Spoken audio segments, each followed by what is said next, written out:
Climate change یا موسمیاتی تبدیلیاں پاکستان پر بہت منفی اثرات مرتب کر رہی ہیں۔ ان کو سمجھنا بہت ضروری ہے تاکہ ہم اچھے انداز میں کلائمیٹ چینج کے اثرات کے ساتھ نبرد آزما ہو سکیں۔ تھوڑا سا پہلے سمجھنے کی کوشش کرتے ہیں کہ کلائمیٹ چینج کے پاکستان پر کیا اثرات ہیں۔ اگر آپ 2010 کی اپنی میموریز کو ریکال کریں تو آپ کو پتہ چلے گا کہ پاکستان میں اس سال بہت فلڈز آئے تھے جس کی وجہ سے بہت نقصان ہوا تھا۔ یہ ایک تصویر ہے جو پاکستان میں آئے ہوئے فلڈز کی تھوڑی سی عکاسی کرتی ہے۔ یہ ایک اور تصویر ہے پاکستان میں جو بتاتی ہے کہ فلڈز نے کس طرح پورے کے پورے علاقے صفحہ ہستی سے مٹا دیے۔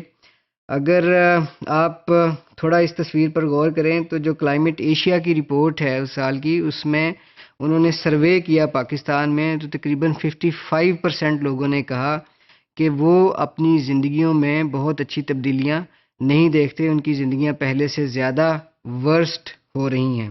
یہ تصویر اور اس میں اعداد و شمار بہت ہی بہتر طریقے سے عکاسی کرتے ہیں پاکستان میں فلڈز کے نقصانات کے بارے میں۔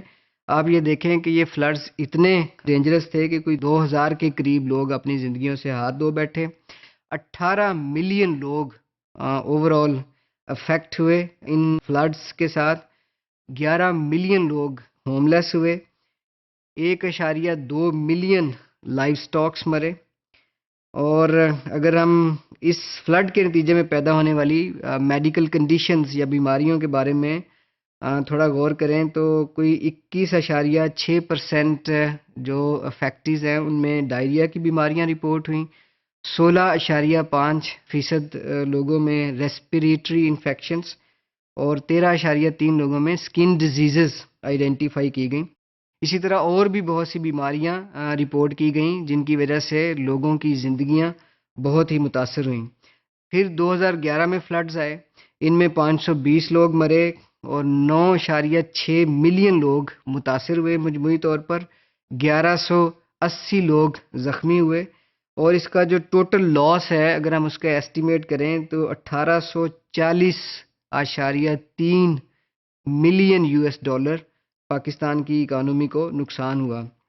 اس کے بعد 2012 میں بھی فلڈز آئے، اس میں 571 لوگ فوت ہوئے، 2902 لوگ زخمی ہوئے، 4.8 ملین لوگ متاثر ہوئے اور 14,159 گاؤں متاثر ہوئے ان فلڈز کے ساتھ۔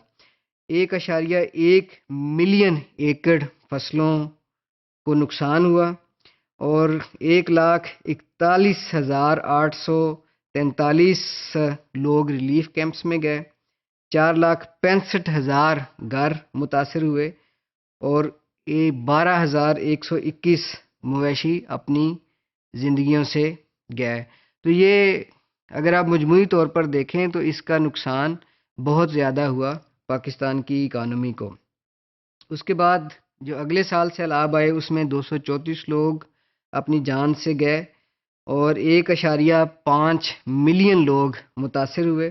80,000 گھر اس سے متاثر ہوئے اور 1.5 ملین ایکڑ پر فصلیں تباہ ہوئیں یا متاثر ہوئیں۔ تو ایک لحاظ سے یہ پاکستان کے اکانومی کے لیے اور ان تمام لوگوں کے لیے جو ان فلڈ سے متاثر ہوئے ہیں ان کے لیے بہت بڑا نقصان ہے اور کئی دہائیاں لگیں گی ان لوگوں کو ریکور کرنے میں فلڈز کی وجہ سے جو لاسز ہوئے ہیں۔ ایک منٹ کے لیے ذرا ہم سوچتے ہیں اس ساری تصویروں کو اور آپ کی جو بہت ساری یادداشتیں ہیں ان سارے فلڈز کی آپ کے ذہنوں میں، ان کو سامنے رکھتے ہوئے پاکستان کبھی بھی ڈیزاسٹر پرون کنٹری نہیں تھا اس سے پہلے، کیونکہ پاکستان میں 4 موسم ہیں اور اس میں ہمیشہ مناسب مقدار میں رین فال ہوتی تھی اور ٹیمپریچرز بھی ایک طرح سے مائلڈ رہتے تھے۔ پاکستان میں 1000 کلومیٹر کی کوسٹ لائن ہے جو انوائرمنٹ میں بہت اپنا اچھا رول پرفارم کرتی رہی ہے اور لوگوں کی زندگیوں میں بھی بہت اچھا رول پرفارم کرتی رہی ہے کیونکہ millions of people are actually dependent on the coastal economy. اچھا، اس سارے کو ہم ذہن میں رکھیں تو یہ پروفیسر اناتول لیون ہیں جنہوں نے کچھ پیشین گوئیاں کی ہیں پاکستان کے بارے میں. ان کی یہ کتاب ہے Pakistan a hard country which is very famous book. It has been published few years ago and it has been published in multiple editions. ان کا یہ خیال ہے اللہ نہ کرے ایسا ہو کہ اگر پاکستان میں اسی طرح فلڈز آتے رہے تو Pakistan will be destroyed as a state and as an organized society.